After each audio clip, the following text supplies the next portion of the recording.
प्राकृतिक संसाधनों से परिपूर्ण झारखंड के लिए कुपोषण एक बड़ी समस्या है।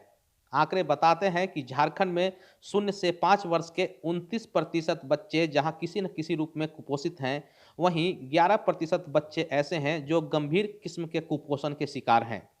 कुपोषण की यह स्थिति बच्चों में होने वाली मौतों को 9 से 11 गुना तक बढ़ा देती है। ऐसे में राज्य के सबसे बड़े मेडिकल संस्थान रिम्स के पीएसएम विभाग ने लातेहार के 2 प्रखंड लातेहार सदर और चंदवा में कुपोषण पर शोध शुरू किया है।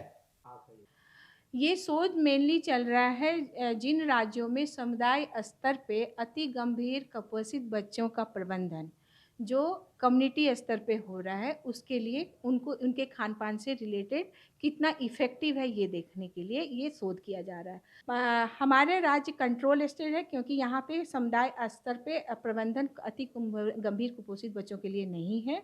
तो हम लोग यहाँ पे देख रहे हैं कि सरकारी सुविधा क्या बच्चे को दिया जा रहा है खान पान से रिलेटेड, उससे कितना प्रभाव पड़ रहा है। तो जो राशन है वो अभी कोविड की वजह से वो समय पे नहीं मिल रहे हैं उन लोगों को। लातेहार के 2 प्रखंडों लातेहार सदर और चंदवा में हो रहे रिम्स के शोध के प्रारंभिक नतीजे बताते हैं कि ज्यादातर वैसे बच्चे जो कुपोषण के शिकार हैं, उन्हें ठीक से भोजन नहीं मिल रहा। 24 घंटे के अंतराल में बच्चों को 7 फूड ग्रुप्स में से कम 4 फूड ग्रुप्स लेना जरूरी होता है।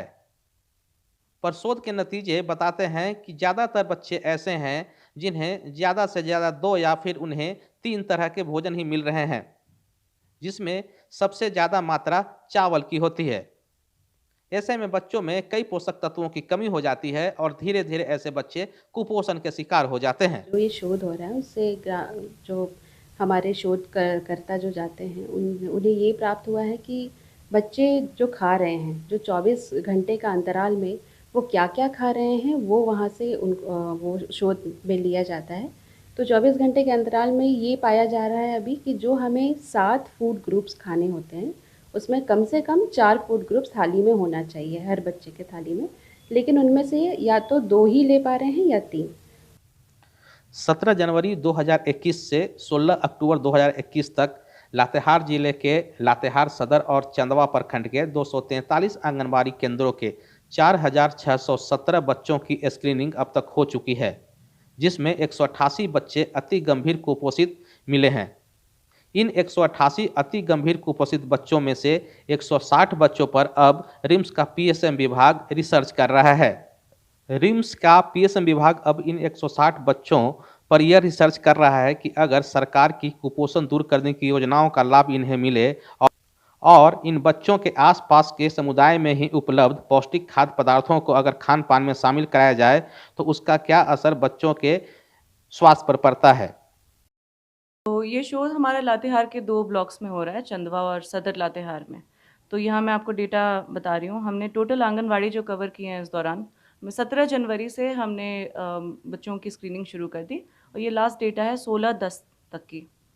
तो इसमें 243 आंगनवाड़ी हमने कवर किया है, जिसमें 4617 बच्चों को हमने स्क्रीन किया है और इसमें हमें 188 बच्चे मिले हैं जो कि अति गंभीर कुपोषण से ग्रसित हैं और इसमें से हमने वैसे बच्चों को हटा दिया है अपने एनरोलमेंट प्रोसेस से, जो कि चिकित्सीय जटिलता जिन बच्चों में थी, और उसके बाद हमने 160 बच्चों को अपनी स्टडी में एनरोल किया है। कुपोषण को लेकर झारखंड में रिम्स के पीएसएम विभाग की ओर से कराया जा रहा है ये शोध काफी महत्वपूर्ण है, क्योंकि इसके नतीजे बताएंगे कि किस तरह से राज्य को कुपोषण मुक्त किया जा सकता है। वह रास्ता कौन सा होगा जिस पे चलकर राज्य को कुपोषण मुक्त झारखंड बनाया जा सकता है। रांची से ईटीवी भारत के लिए उपेंद्र कुमार की रिपोर्ट।